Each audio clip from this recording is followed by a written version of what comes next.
partager cette image qui me vient à l'esprit. Et hier, je compare notre cheminement à un chapelet que nous avions commencé déjà à élever. Il y a beaucoup de choses qui ont été dites, qui doivent être versées dans le thème, le développement du thème de notre plénière,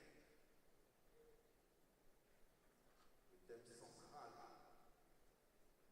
ce chapelet qui part à Christ, qui est en train de monter.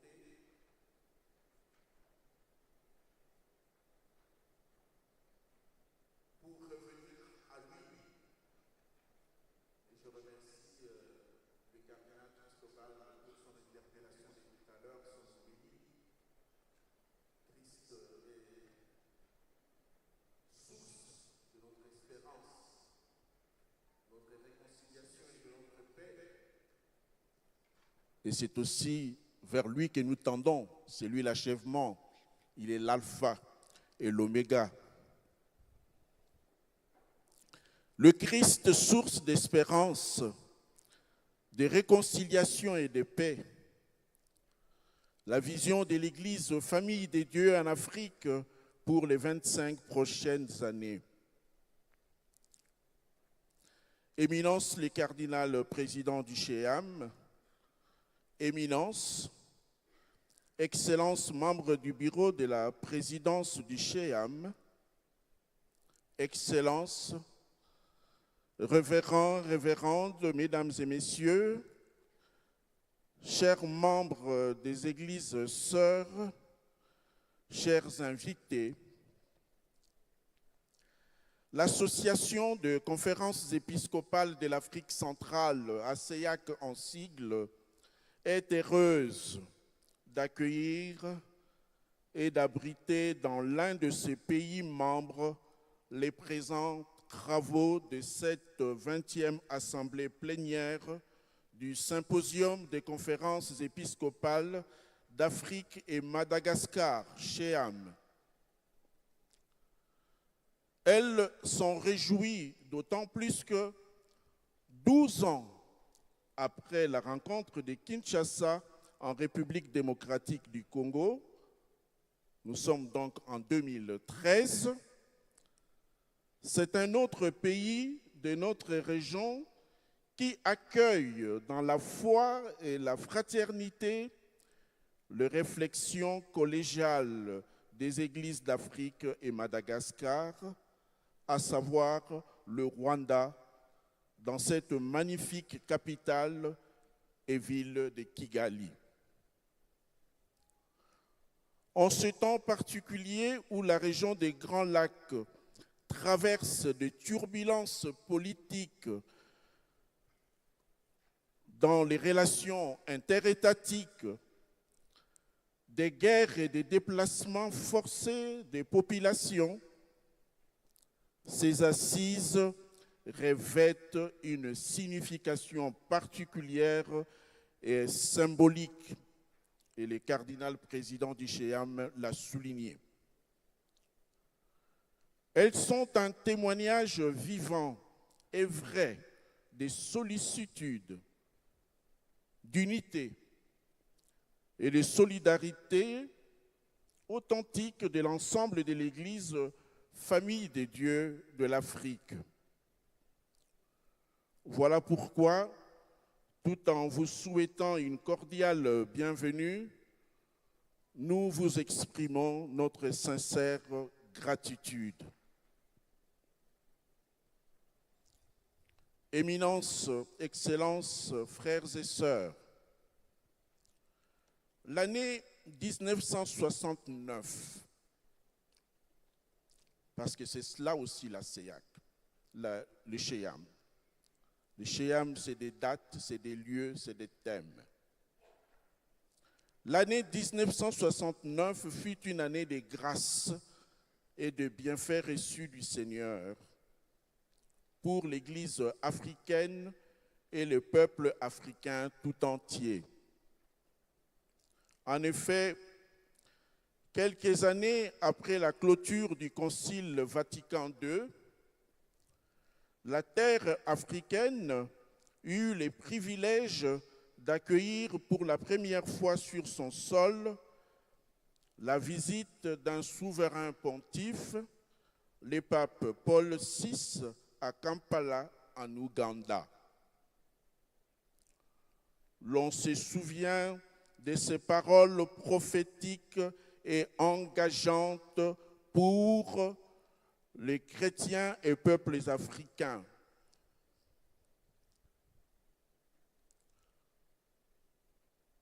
Vous, Africains, vous êtes devenus vos propres missionnaires.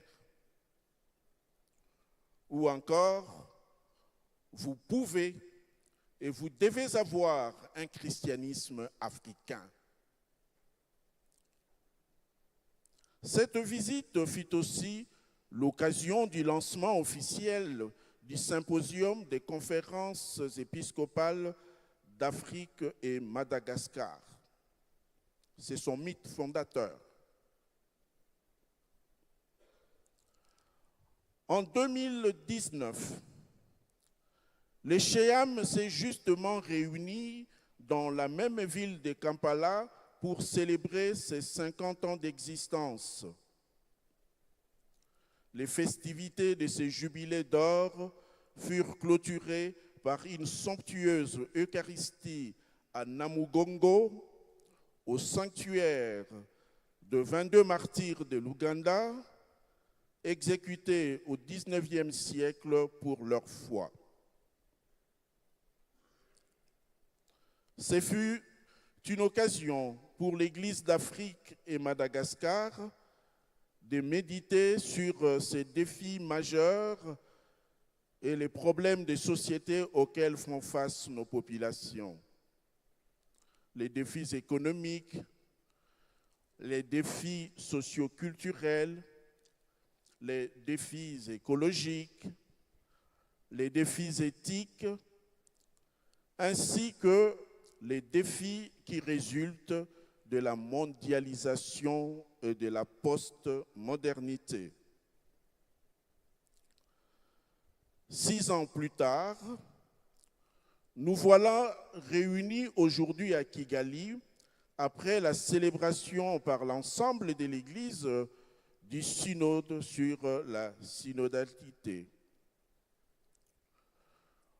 Le retour dans la maison du Père du pape François et la bonne nouvelle de l'élection du pape Léon XIV comme évêque de Rome et successeur de Pierre, c'est au fait sur les acquis du synode précité que s'inscrit notre rencontre de cette année qui se veut un témoignage de réflexion sur notre marche ensemble pour les prochaines 25 années. On le sait, synode veut dire marcher ensemble. Mais nous ne pouvons marcher ensemble que vers un but. Notre but est celui de rendre le Christ toujours présent dans nos communautés et dans nos vies.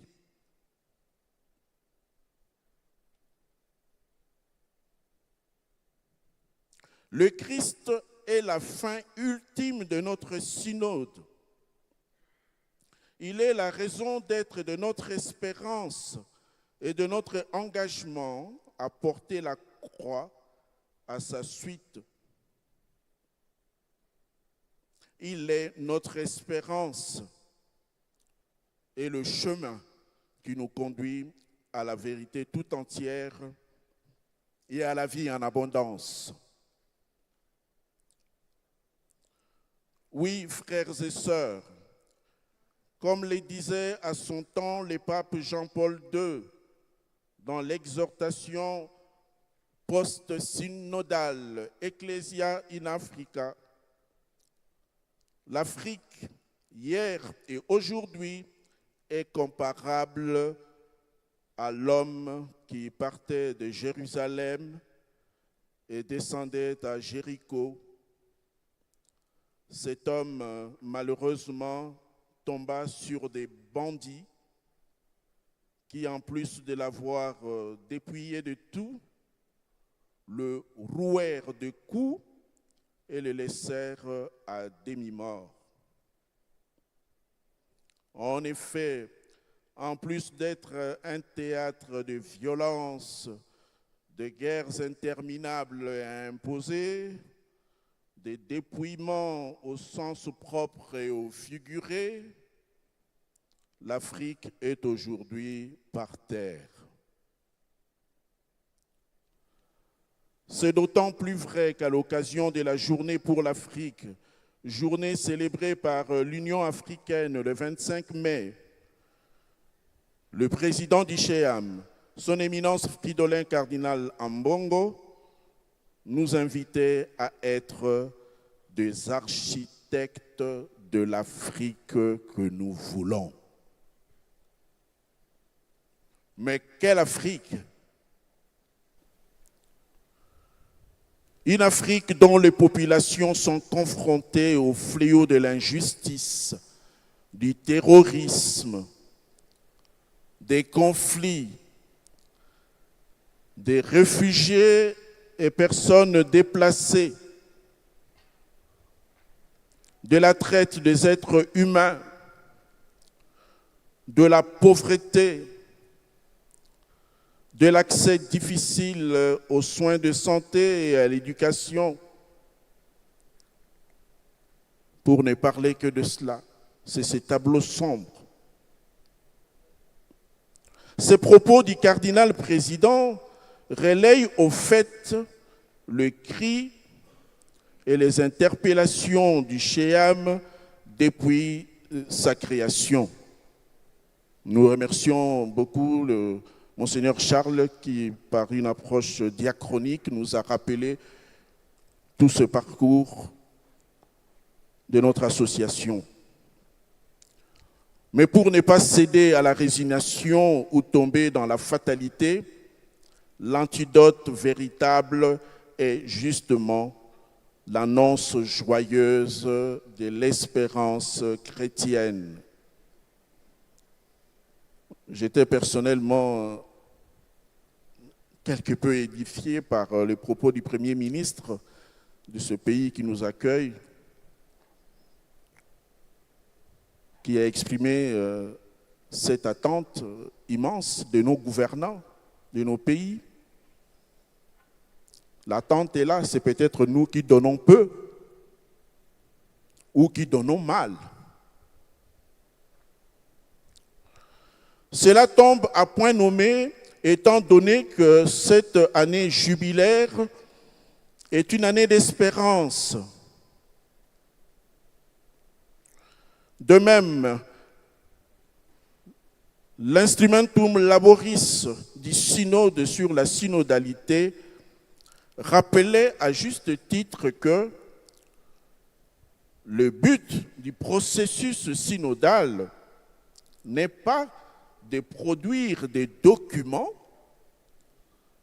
mais d'ouvrir des horizons d'espérance pour l'accomplissement de la mission de l'Église. C'est fort. L'espérance est donc le meilleur cadeau que l'Église d'Afrique et Madagascar peut offrir au continent africain et aux îles environnantes. La bonne nouvelle a annoncé courageusement à leur peuple dans leur diversité respective et au cœur de leur questionnement existentiel.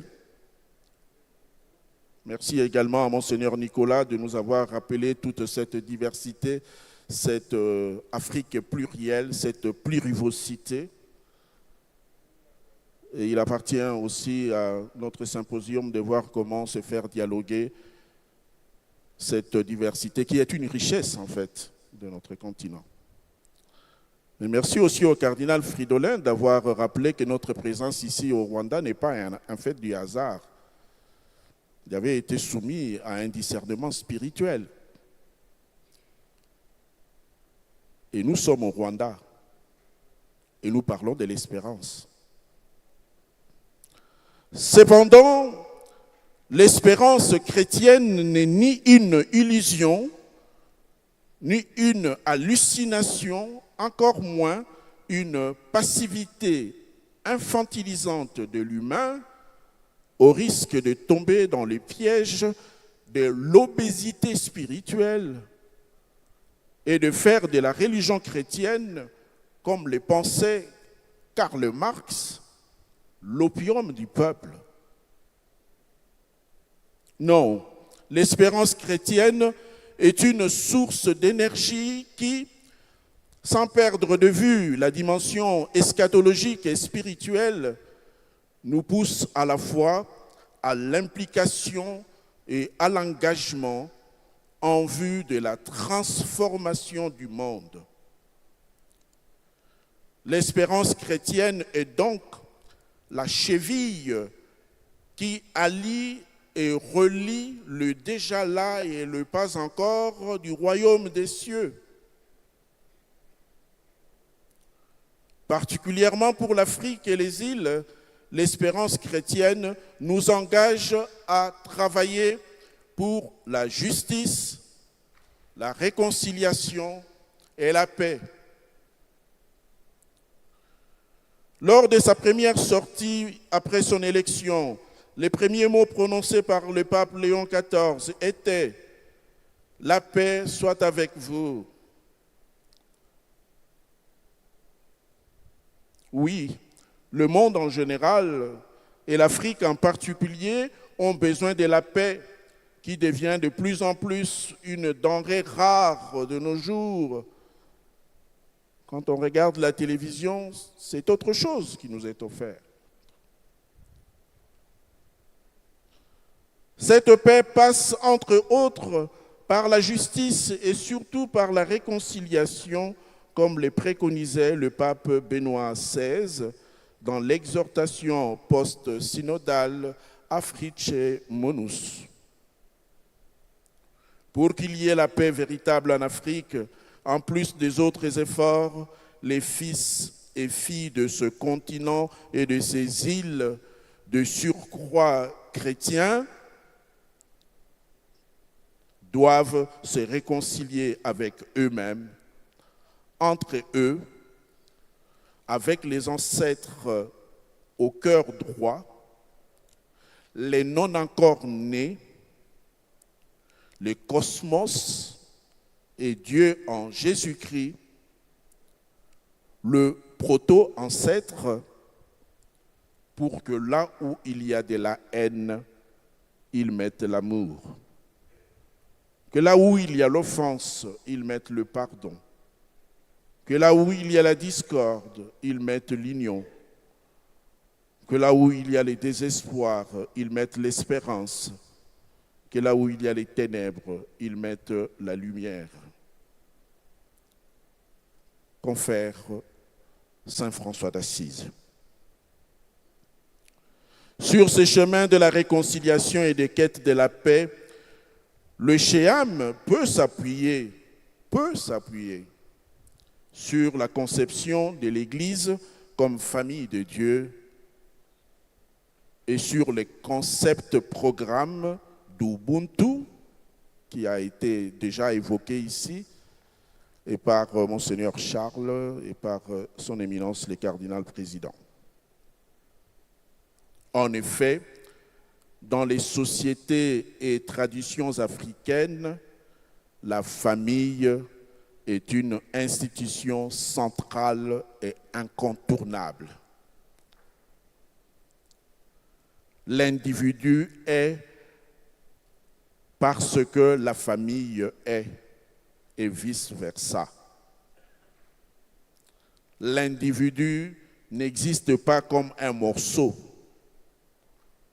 un atome isolé ou une monade, mais comme membre d'une famille restreinte et élargie, un relais ou un bourgeon par lesquels passe l'élan vital venant de Dieu par les ancêtres et devant être transmis aux générations futures. C'est au sein de sa famille qu'il puise de l'énergie pour son individualité, son épanouissement et son bonheur. D'ailleurs, l'individu se définit, s'identifie et se présente par rapport à sa famille. La famille est tellement importante aux yeux de l'Église que le Concile Vatican II l'a considérée comme l'Église domestique. Les pères synodaux du premier synode spécial pour l'Afrique en 1994, dans une perspective de complémentarité, d'accueil et d'enrichissement de l'ecclésiologie Église-communion, on voit bien là comment nous entrons dans la tradition, de l'Église peuple de Dieu, corps mystique du Christ, toutes ces belles images de l'Église qui nous ont été léguées par le Concile Vatican II, les pères synodaux ont préféré et choisi de parler en Afrique de l'Église famille de Dieu. Dans l'exhortation pastorale de Kampala en 2019, nous disions, dans la même optique, que l'Église est une famille de personnes unies par la vie, l'acceptation mutuelle, l'amour, l'engagement, la célébration de la foi, le pardon, la joie et le partage. Elle est une communauté de construction de la justice, de la paix, de la solidarité et de la fraternité vécue en parole et en acte. Ainsi comprise, l'Église famille des dieux devient un véritable lieu de gestation et d'éclosion de l'espérance, de la réconciliation et de la paix.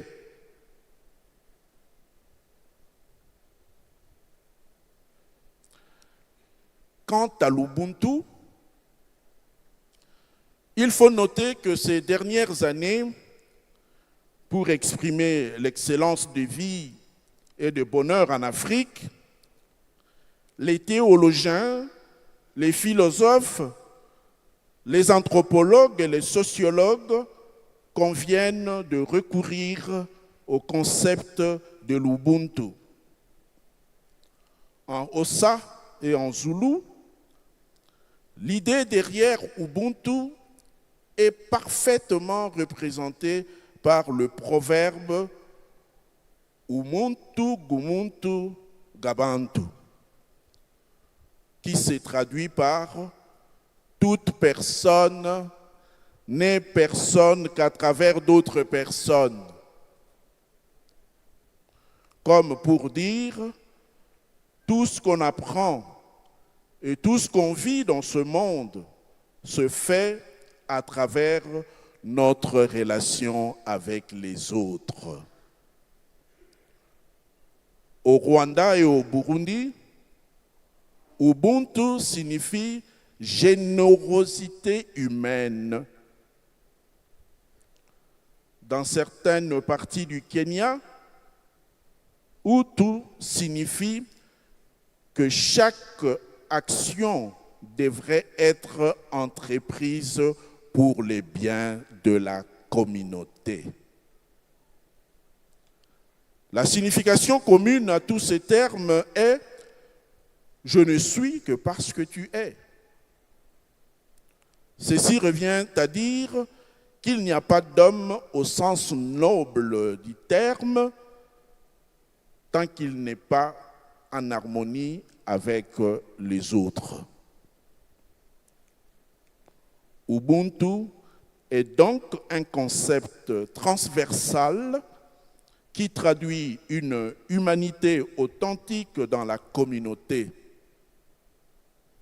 Desmond Tutu ne disait-il pas que mon humanité est entremêlée, inextricablement liée à la tienne,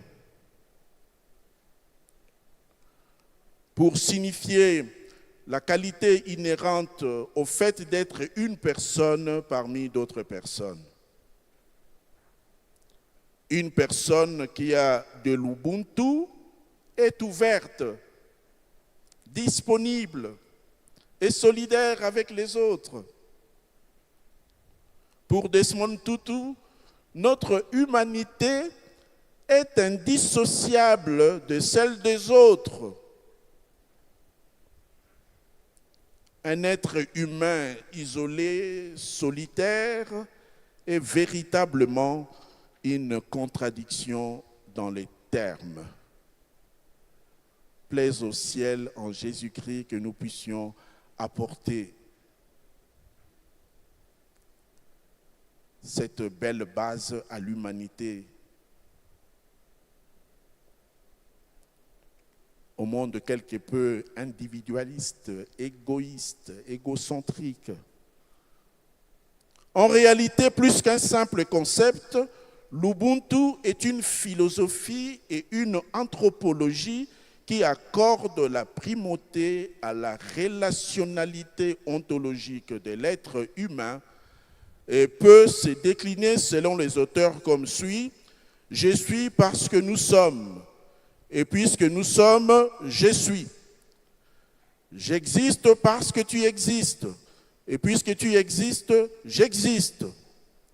Je suis parce que tu es.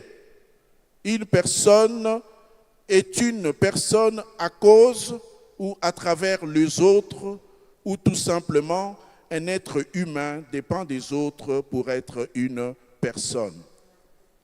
Bien compris et assumé par l'anthropologie et la théologie chrétienne, les concepts d'Ubuntu peuvent aider l'Église Famille de Dieu d'Afrique et Madagascar dans sa quête du salut intégral, sa lutte pour la dignité de l'homme et sa mission d'annonce joyeuse de l'espérance, à jeter des ponts et non ériger des murs entre les peuples et les nations africaines, à mutualiser les forces, travailler en réseau et en synergie entre toutes les églises locales ou régionales africaines, à dénoncer ensemble avec courage prophétique tous les maux qui gangrènent l'Afrique, qui avilissent l'humain créé à l'image et à la ressemblance de Dieu.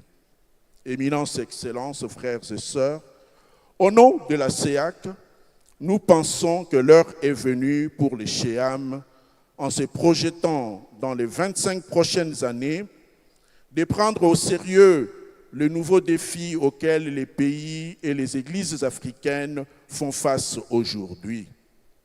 Le bien vivre ensemble, la réception des conclusions du synode sur la synodalité, la pauvreté, la paix et la fin des guerres, la répartition équitable des ressources naturelles, l'intelligence artificielle et autres technologies de pointe, la crise environnementale, la postmodernité et les idéologies y afférentes, les spiritualités désincarnées et les piétismes naïfs, les pactes éducatifs. Il est temps que les Chéam, en pèlerins de l'espérance, en sentinelles de la paix, autant que faire se peut, jouent un rôle déterminant pour la réconciliation entre les peuples ainsi que les États africains et leurs respectifs dirigeants. Que Notre-Dame de Kibéo, Mama wa Amaoro, Malkia wa Amani, intercède pour nos assises ici à Kigali. Il y a quelqu'un qui m'avait un jour dit, pourquoi la Vierge apparaît? Pourquoi les apparitions de la Vierge, de la Bienheureuse, un peu partout?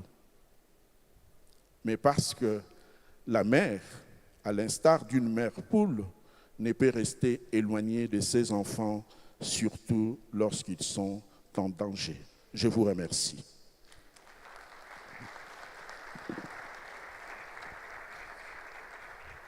Thank you, Excellency, for this wonderful and brilliant